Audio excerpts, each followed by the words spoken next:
یہودیوں کی لسٹ تیار کر، سب سے پہلے گلدستہ توحید اٹھا اور اس میں دیکھ مولانا سرفراز خان صفدر نے کیا لکھا ہے. توجہ ہے؟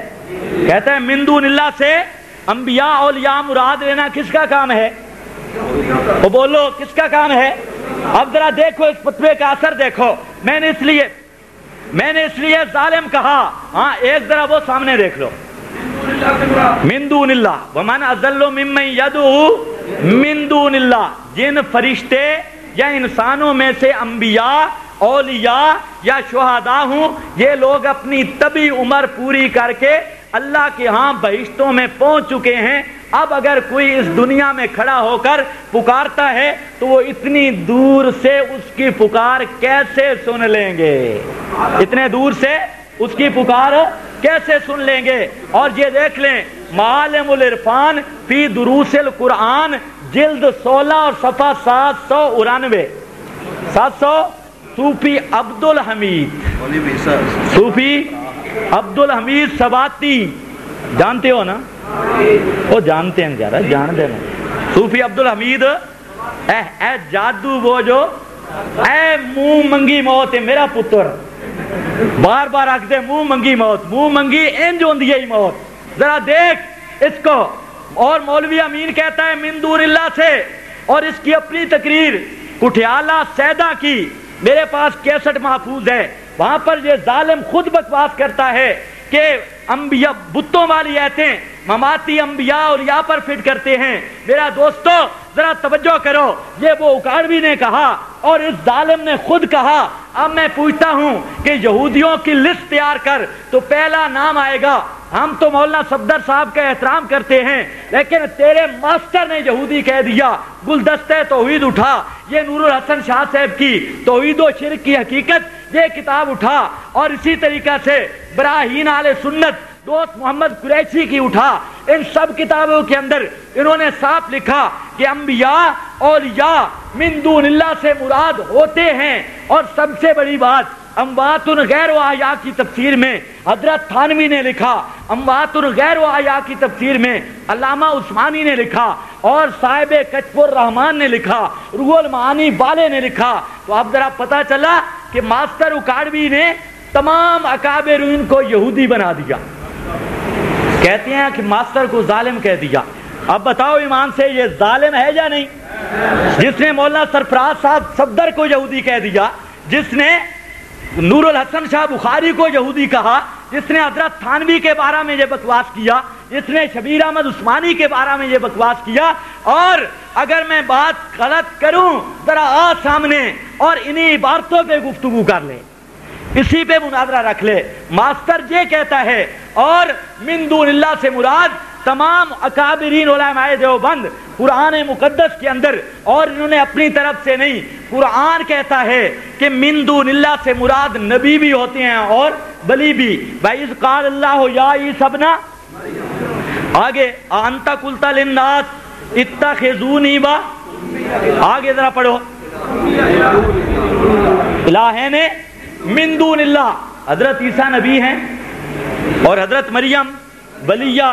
قرآن دونوں کو کہہ رہا ہے من دون اللہ. اور اس پہ اب وقت نہیں کہ میں حوالے پیش کروں. اور ماسٹر کیا کہتا ہے یہ یہودیوں کا کام ہے، تو معاذ اللہ خدا پہ بھی فتویٰ لگا دیا. یہ وہ ماسٹر ہے جو تمام کو یہودی بنائے پھرتا ہے. تو آج یہ کر رہا ہوں، اب مولوی صاحب نے جو دلائل دیے وہ بھی سنو. ہم انشاءاللہ ایک ایک بات کا جواب دے کے اٹھیں گے، تمہاری طرح نہیں. مولوی صاحب نے حوالے پیش کرنے شروع کیے. تثبت اللہ الذین آمنوا بالقول الثابت، کہتا ہے یہ آیت ہے روح لوٹ کے آ جاتی ہے. پتر کیڑے لفظ زمان ہے؟ جو ثبتوں کا، یا لفظ اللہ کا، یا اللہ دینا کا، یا آمنو کا، یا بالقول کا، یا بالثابت کا، یا فی الآخرہ؟ کس لفظ کا معنی ہے روح لوٹ کے آ جاتی ہے؟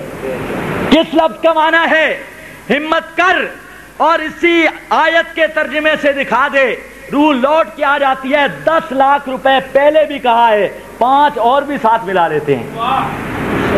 لیکن قیامت آ جائے گی، یہ کذاب کبھی نہیں ثابت کر سکے گا.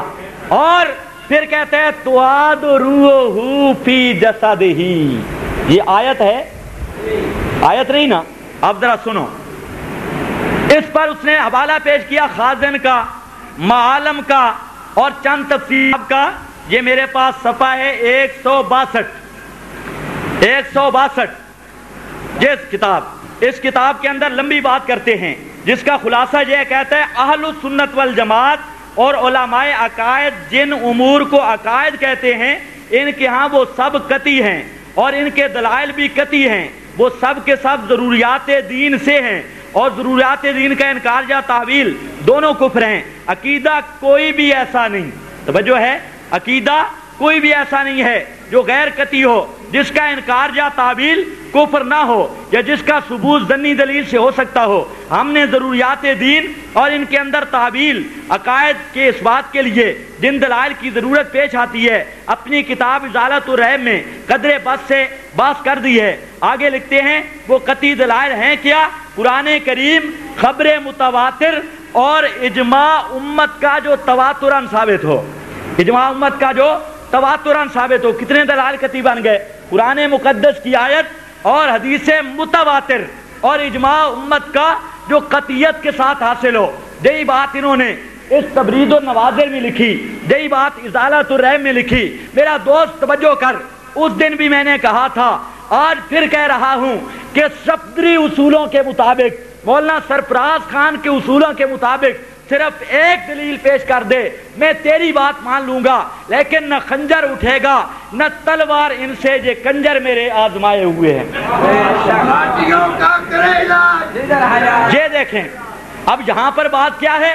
مسئلہ حاضر ناظر، تبرید النوازر، اور کہتا ہے کہ تبرید النوازر کے اندر فرماتے ہیں نیست حجت قول و فعل ہیچ پیر، پیر کا قول فعل حجت نہیں ہوتا۔ اور اسی میں فرمایا خبر واحد جتہاں شیخ عبدالحق محدث دہلوی کے حوالے سے فرمایا مشرب پیر حجت نیست دلیل از کتاب و سنت میں باید، پیر کا مشرب حجت نہیں، بزرگ کا مشرب حجت نہیں، دلیل دی جائے گی کتاب اللہ سے، سنت سے۔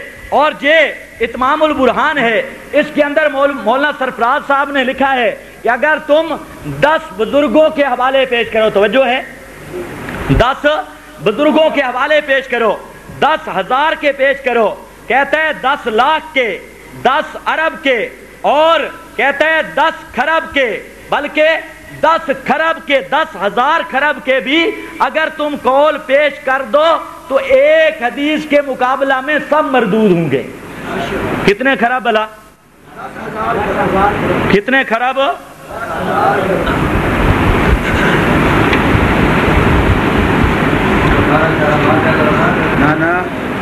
یہ دیکھ لیں، یہ صفحہ نمبر 399 ہے، اتمام البرہان، کہتا